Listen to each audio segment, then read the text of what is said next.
The next presentation, shall we start? Professor Takada Ayato from Hokkaido University. Please give him applause.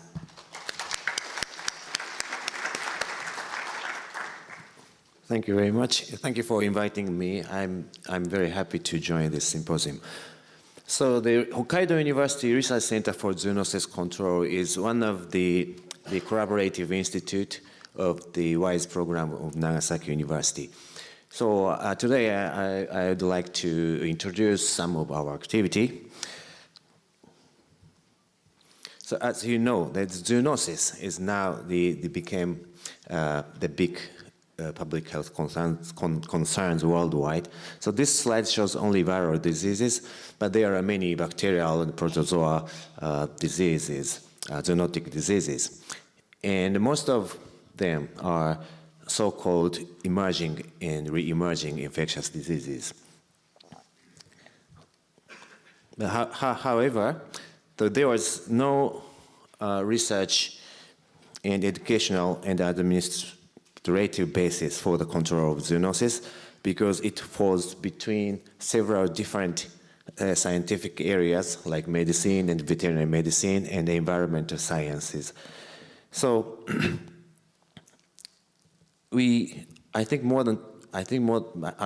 about 20 years ago, Hokkaido University asked the Ministry of Education, Culture, Sports, Science, and Technology, Japan, to establish some institute that is specialized for zoonosis control.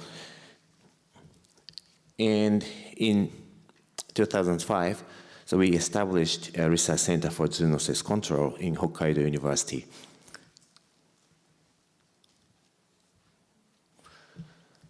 So we have 6 divisions and 3 laboratory and units and one overseas laboratory in Zambia. And we have many international collaboration networks. So our research center for zoonosis control conducts the global surveillance to identify natural host animals and transmission routes of zoonotic pathogens, and establishes diagnostic, treatment, and prophylaxis for zoonosis, and reveals the determinants for the pathogenicity and the host range of the pathogens. And also provides lectures and training courses for researchers, technicians, and graduate students, and brings up experts who are responsible for the control of zoonotic diseases worldwide. And I actually picked up some typical example of our activity regarding the ecology, epidemiology, surveillance, and prevention and control, and disease mechanisms. And for example, the first example of ecology, epidemiology, and surveillance research, we collected many bat samples because the bats are suspected as a natural host of many zoonotic pathogens. So we collected many bats, fruit bats and insectivorous bats, and tried to isolate and try to detect any viral or bacterial or protozoal pathogens in bats. Actually, we are doing this activity in Zambia.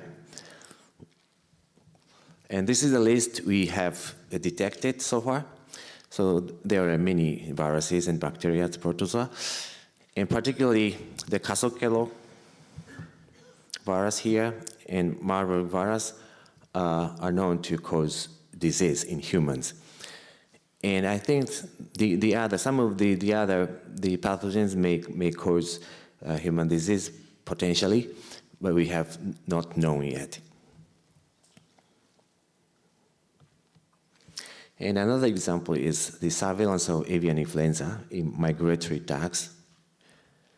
So you know, the highly pathogenic avian influenza viruses of H5 subtypes are now spread almost all over the world.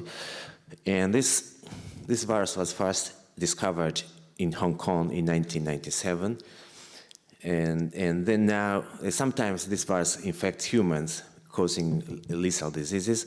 And now, it's the H5N1, H5N6, N8, and several other H5, anyway, H5 avian influenza viruses are spread to the America and Africa. And most likely due to the migration of the wild ducks. So we continue the surveillance of this virus in Japan and in Mongolia and also in Zambia. And we collected many fecal samples from ducks, and try to isolate influenza viruses. So we can isolate many avirulent, non-pathogenic viruses routinely, but sometimes we isolate the highly pathogenic virus in ducks. The example is here, like that.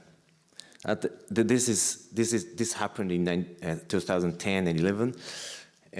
We isolated the virus, H5N1 viruses, from apparently healthy ducks. No disease there, but virus can be isolated. And in this year, Japan has a lot of outbreaks of highly pathogenic avian influenza in chickens and wild birds. So this is very important activity to monitor this virus in wild duck populations.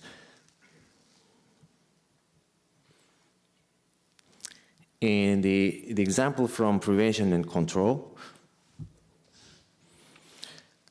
So this is the example of Ebola virus disease.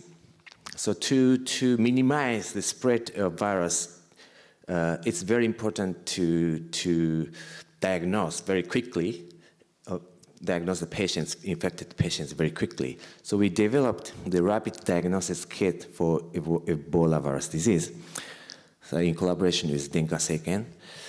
And this kit is very easy, and 10 to 20 minutes for diagnosis, and very simple procedure. We just drop the blood samples and buffers, that's all. And stable, very stable at room temperature for a couple of months or maybe for 1 year. And no special instruments and training are required. And very useful in remote area. So we developed this kit, and we supplied, I think, so far more than 5,000 tests through JICA for the current outbreak of Democratic Republic of Congo. So now they are using this kit for the screening of the patients.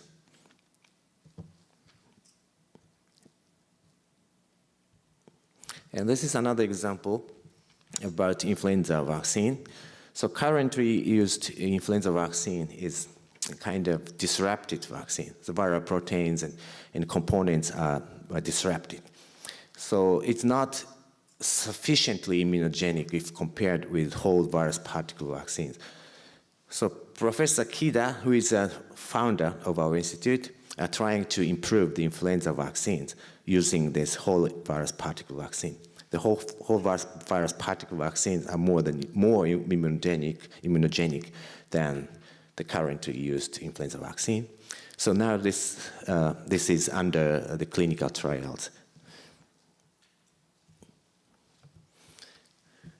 And this mechanism, this is a kind of basic research. So some of you are not so interested in, but I want to introduce. So, you know, all the viruses have to bind to its receptor. And in the case of Ebola virus, that is NPC1. This is the receptor of Ebola virus, very important receptor of Ebola virus. So we focus on this receptor if they have some single nucleotide polymorphisms in humans. And we found many SNPs in NPC1 genes and tried to determine if some of the SNPs reduce the susceptibility of the cells or not, focusing on the interface between the viral glycoprotein and the PC1, the interface here. So we found many SNPs. And we found some of these SNP mutations significantly reduce the susceptibility of the human cells. So that may mean we can predict we can know, for example, you are relatively resistant to filovirus, or you are very susceptible to filovirus, like something like that. We may be able to speculate such kind of things. So these molecular studies are also being done in our research institute. And education. We are running the graduate school together with School of Veterinary Medicine. So the name is Graduate School of Infectious Disease. One of the points is that the students can choose either of the 2 degrees. This is PhD in infectious diseases, and this is a PhD in veterinary medicine. When they are the end of the second year, they have to choose which way they go. And then finally, either of the degree they can have. And also, in addition to these degrees, so we are providing some curriculum for the certification of zoonosis control experts. And not all, but most of them take both curriculums, and these degrees are mostly associated with this ZCE, zoonosis control expert. And in addition to that PhD course program, we have something like the postdoc ZCE program. So this is provided by, financially supported by Japan International Cooperation Agency, JICA. And the PhD holders can enter this program, and they will have this kind of activity. And Hokkaido University and JICA will certify their potential as a global zoonosis control expert.